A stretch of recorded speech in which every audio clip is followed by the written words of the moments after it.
This is Jeff, LA Fintech. We're going to go live right now. Check it out.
Everyone, thanks a lot for coming down. LA Fintech. We got Daniel right here, Block Park. He's going to talk about his project, real estate focused with blockchain.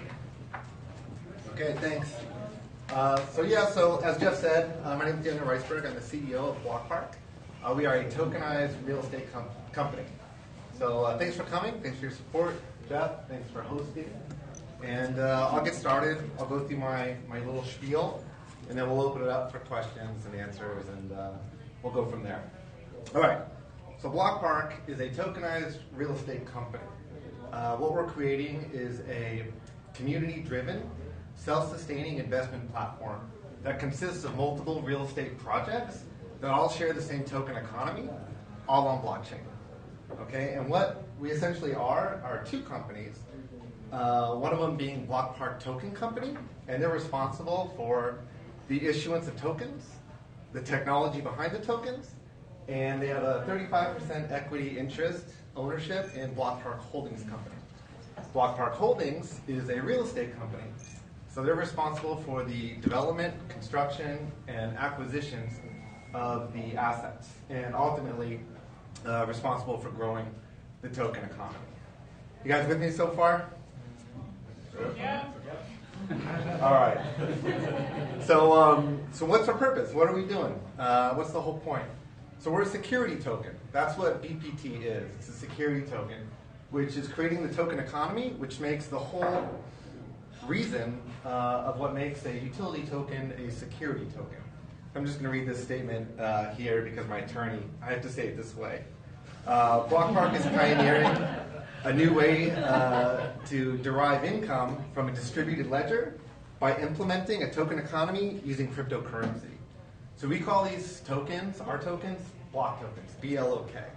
BLOCK was taken, so that's where we're at. So what I initially wanted to say was we're pioneering a whole new revenue stream. But I can't say revenue stream because we can't use revenue stream as like in a pro forma when we're working on our yield and determining our cap rate. So because it's a security and using the supply and demand principle, we should increase that value of the token, and that would be the additional income that's coming in. So it's not a revenue stream. However, by the implementation of the token economy, we can create an entirely new income source, which is what it's all about. And that has huge implications. One, we can develop housing where housing is needed. So in areas like Las Vegas, Salt Lake City, Oklahoma City, basically anywhere that's not Los Angeles, San Francisco, New York, where the cost to build is far more than the cost of living.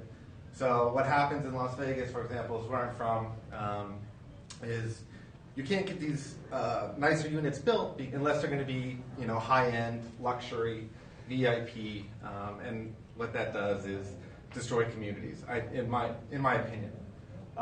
So what this will allow to do is not only build these properties in areas that need housing, but it also will relieve rents and provide attainable rents in areas where there's high demand, like Los Angeles, San Francisco, New York, right? Because now we're owners and developers are on the token economy, we can now say, okay, well, we don't have to put pressure on our tenants, on our own communities, by having to increase the rent 3% every year.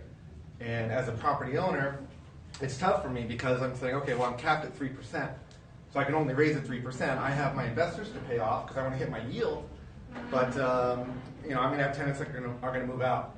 If there's no rent control, then it's great. I can go for market rents. The problem there is the market might already be inflated. So prices are high, and what's going to happen is they're going to move out, high turnover, new people are going to move in, and then you have the bad gentrification coming in, which just makes it terrible. So that's what it is. The key to the token economy is basically due to a finite number of block tokens distributed within a controlled ecosystem, the value of those tokens should increase based on the demand we create. So that's how it all works. By having a finite number of tokens. So Block Park Token Company, we're going to issue 200 million tokens to be distributed and used as a security within our distributed ledger. Okay? So by adding properties to this ledger, we can increase the value by creating that demand and having a finite supply of those tokens being used within the token economy. How do we create the demand? All right, well, one I just said was block parks, right? So block parks can be built from the ground up construction, which is fantastic. Another way we can get these block parks is to acquire them, just properties that are already operating. So we just go in. I like your attention. You're here, man. You're feeling it. So we can acquire these properties. So and we just add them to the token economy. All good. And those are block parks. Another way, and a great way that we can add to the token economy, is through third-party adoption of the token economy. So with that, we would basically offer tokens or capital, or maybe a mixture, and to another developer, property owners, or a REIT, or anything that has a portfolio of properties in exchange for their properties to be on our blockchain. So, and that would be immediate use cases that should drive up the value of the token. That's the demand. How does it work? So everyone's like, well, you got to buy block tokens? No. All right, so that's the question I get asked all the time. It's like, well, we're not Bitcoin people. Well, that's fine. So what we're doing, we have we're going to be on the Stellar platform, which is an exchange, or it's I don't know what it is. Jeff would know more about that. But basically, they're helping us out because they have what we're calling an under-the-hood exchange. So you can pay U.S. currency, and through their exchange, they will make it purchase block tokens. That's what we call under the hood. So for example, if you wanted to live in a block park, when you sign your lease, you would have to open up an account, verify your identity, connect your bank account, and ultimately you're going to get a Stellar wallet. Okay, and once you have that wallet set up, you're going to be paying your rent through our UI. So through that payment gateway.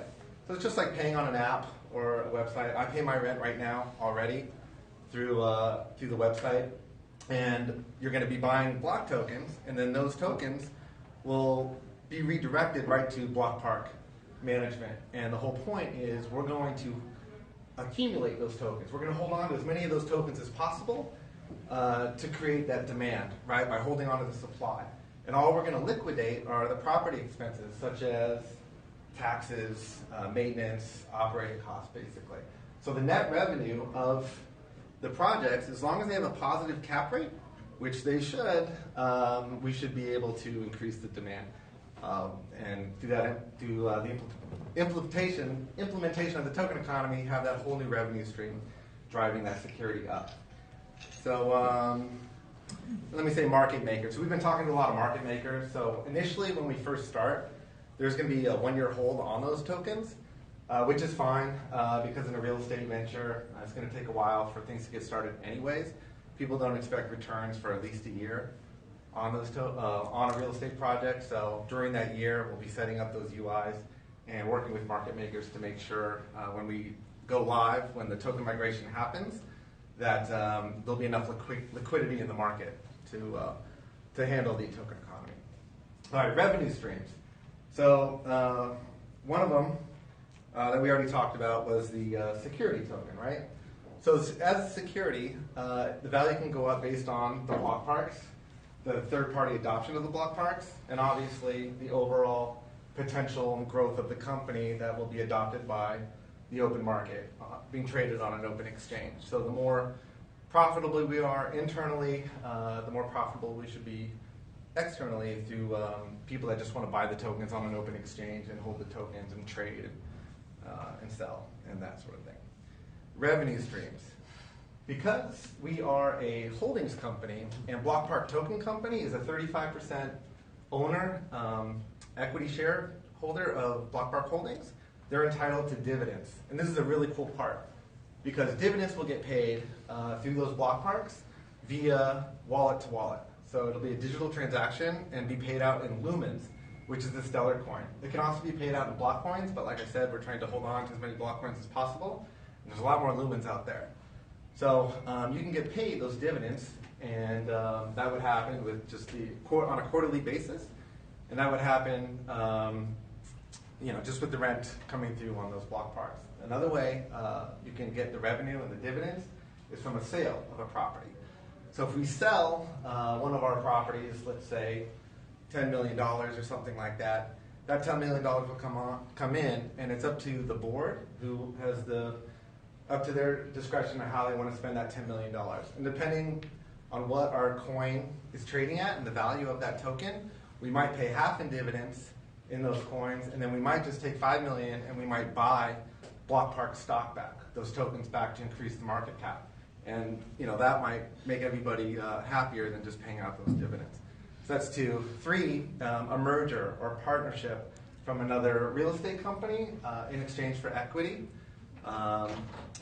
for their capital. So that's another way that revenue can be paid out as a whole. Can we let? She's stuck. Can't leave now. You're stuck. All right. Which brings me to this. Our first Block Park project. So currently, I have 5 apartment buildings in Las Vegas, Nevada, and we have acquired entitlements and approvals to build 2 15-story towers that will be, like I said, mixed use. They will host 194 residential units. There's a retail component, grocery on the first floor, and there's a rooftop bar and restaurant that's open to the public. The coolest thing about it is on floors 2 through 4, there's 100,000 square feet of hopefully state-of-the-art office space, which will be co-working or shared office for like a WeWork or something like that to come in and rent. Like I said, we're community-driven. This is for, to bring the community together, to grow communities, to galvanize communities. That's what it's all about. And this one's in downtown Las Vegas. The mayor, Carolyn Goodman, is behind the project. Our councilman, Bob Coffin, is behind the project. The city's excited. It's just really cool. And which brings me to downtown Las Vegas. Have you guys been there? Fremont Street? Yeah. So what's happening down there is just a total renovation, a cultural takeover that's so beyond gaming and entertainment. So as everyone in the room knows, that Las Vegas is already the #1 entertainment capital in the world. What's happening in downtown is beyond gaming and entertainment. Now with like technology, which started by Tony Hsieh, who's the CEO of Zappos, has personally invested $350 million of his own money to create a company called Downtown Project, which has built a whole new infrastructure there. Of course, Zappos is there, which is Amazon. And they also, besides all the bars, restaurants, they host a Life is Beautiful festival, which brings in about 150,000 people once a year, and it's kind of like an art show, music show, and everything else. And it's just fantastic. It's really great to be a part of, and that's the community that the Downtown 57 is in. And we call it the Downtown 57 because currently there's 57 units. So we just stuck with the name, and it sounds cool. So also, Nevada as a whole is a really good place for blockchain. They passed Senate Bill 398, and which means that there can't be any like excessive tax or any tax on blockchain technology entities or cryptocurrency entities. which is cool. Also, no excessive or additional permitting for those kind of entities either. Also, they're offering huge incentives for developers to come in and build in quality census tracts. QCTs are areas where a government will come in and will say, okay, we want this area redeveloped. They're usually downtown, which ours is, and they're going to give us about $10 to $12 million in new market tax credits. The total cost of the project is $120 million. So that's that. It's expensive, but it's totally worth it. So anyway, and plus Las Vegas is also the third highest growing city in the nation, according to Forbes magazine, and it is the #1 appreciating city for 2018, or will be according to Housing Wire, which is pretty cool.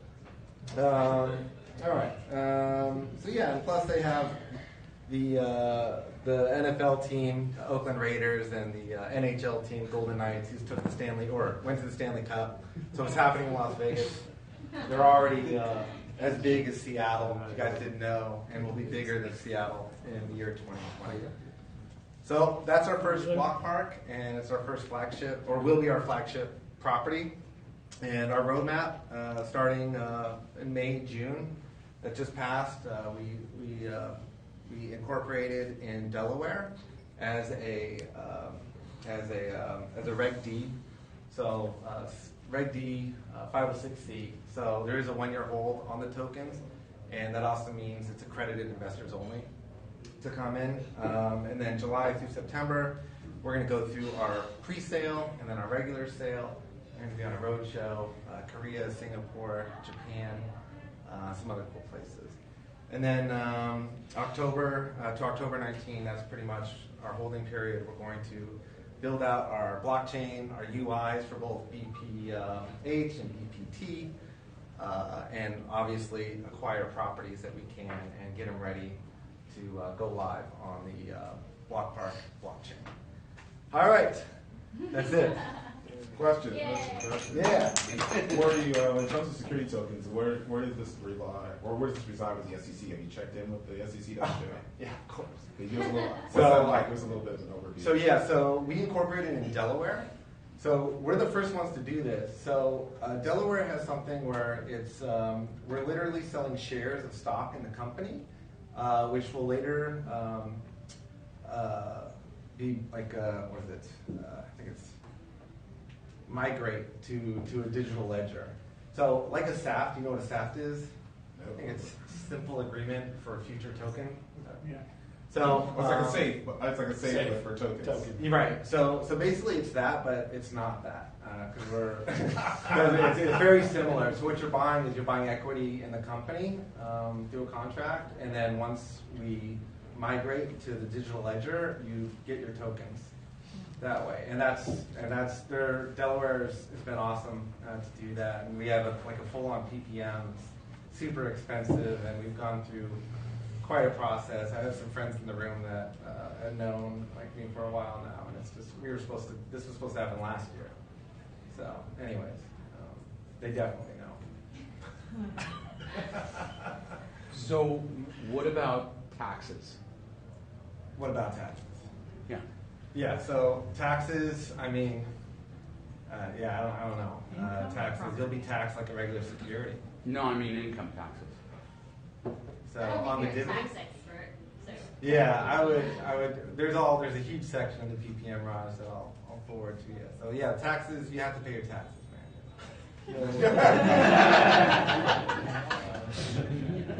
Any other questions, anyone? Yeah. On this security token, my question is basic. If I take ownership of this token, buy the token, okay, what do I actually get? What kind of rights? What kind of?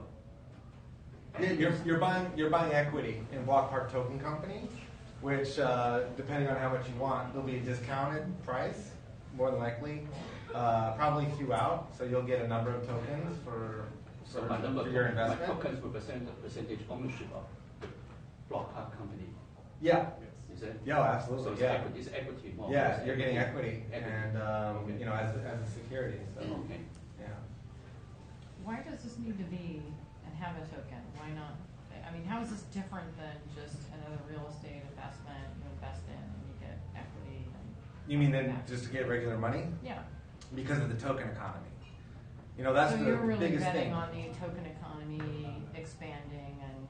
Yeah, because what happens is, you know, when you're trying to pencil a project on a development deal, you know, a developer's yield, they're usually looking at a 7.5 to 8.5 cap, and you want like 150 basis point spread there, right? So when the building goes vertical, you can cash out and you're done. So unfortunately, that doesn't work in a lot of places, like the ones I was talking about. So by the token economy, by using a security token, it's a whole new revenue stream that's now in there. And I can't say revenue stream because it's not that. But you can quantify how much that token could be worth. And at the end of the year, in taxes, you are claiming income. So it is income. So if real estate crashes, you still got the token. Well, that's a good point, actually. So yeah, if the real estate crashes, the token economy, because the pressure is no longer on the tenants or even on the owner to having to keep increasing the rent. You know, the pressure is now on the size of the company. So yeah, by having, you know, more and more properties included into your blockchain, then yeah, the token economy far outgrows any one real estate. I mean, it's nothing compared to what it can be. So that's why even like originally I was like, well, we need to raise enough money so we can buy the property in cash, right? No lender, no anchor tenants. Let's just do it. Let's just have housing. And then sure enough, I realized, because I wanted to support the token, you know, one for one. But I realized I'm selling myself short, you know, because with leverage I can increase the ROI, and you know, which will bring more value to the token. I can add more buildings to the token economy, and what the coin will be worth, what the fund will be worth, is way more than one property, even if it's $200 million. So, being a security token, you know, what are the extra compliance issues you have to go through? You know, what's the cost of that to your company? Right. So the cost, ICO right now is costing, I spent about almost $250,000. Just the security token. Now, being a security token, what's the cost component of that? Like if you suddenly have to go through a lot of compliance issues, and that compliance issues cost you, right? Yeah. So I don't know if you've had a it's going to be the whole ICO. To take it there is going to be around $500,000 to $600,000 is the cost. You know, but that's basically finding out how to do it, and then which is costly, and then the conversion, the token migration, is to your blockchain developers and that whole thing. Stellar has been really cool. Stellar, they don't have the ERC20 contract, which runs on the Ethereum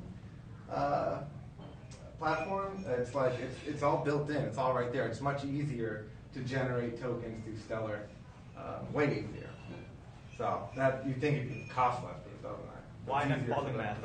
On Polymath, you can do STOs instantly. Yeah, how do you plan to keep tokens? Like which exchange, which wallets, and basically this STO, what exactly? So if I'm getting my equity, so either is like the whole process of token economy, so I can send my tokens to somebody. I can actually influence it, like on token economy, you can build an ecosystem, you know, using token economy. So can you just disclose this part, maybe how investor-to-investor relationship?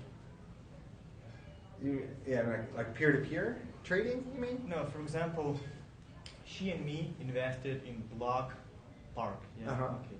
And are we allowed between ourselves to send tokens? Oh, absolutely. Uh-huh. Yeah. And how it will be reflected on the documents, because every STO, since it's equity share. Yeah. So right. So through Stellar, they can make that digital ledger into a paper ledger like that.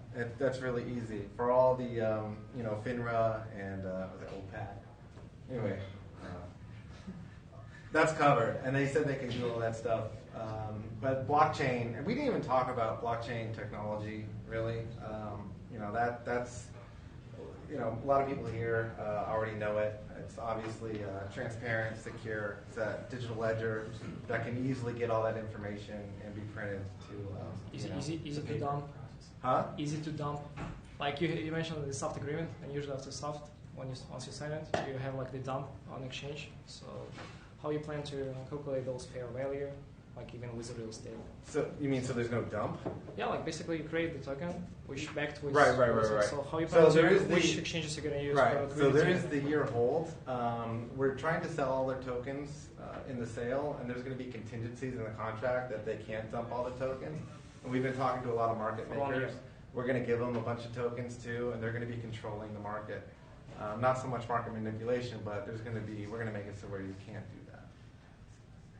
Question for you: for the renter, do they need to know that this is a block building, or they just, or to them, will it just feel like I can just pay my rent? I like this building, downtown 57. Yeah, absolutely. Can I just rent there? I don't have to worry about being part of that. You still have to you'll still have to when you sign their lease. Yeah. You'll have to fill out an account.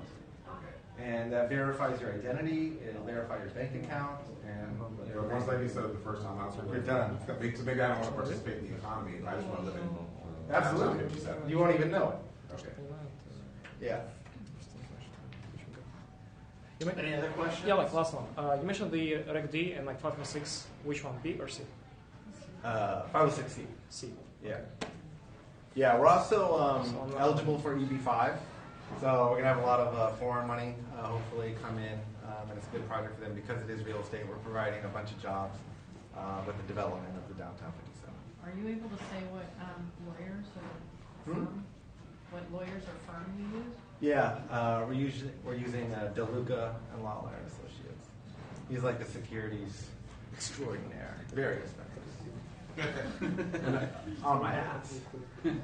So, anyways, yeah, we had to change our wording several times. Initially, the co-working space was an accelerator that we were going to invest some of those tokens in and invest in companies that we liked, all on blockchain, completely decentralized, and how we choose what companies we were going to invest in. But we can't do that. At least not in this stage, because it's a securities nightmare. So what's the minimum investment? Yeah, so we're still deciding that. So it was kind of cool, actually. So the minimum investment, I'm thinking maybe $10,000. We might increase that, but it's accredited investors only. However, for Block Park Holdings, that we might have room to invest for investors up to $500,000, and you don't have to be an accredited investor because it's in Block Park Holdings. You wouldn't be issued Class B tokens that are going to be in the BTT category.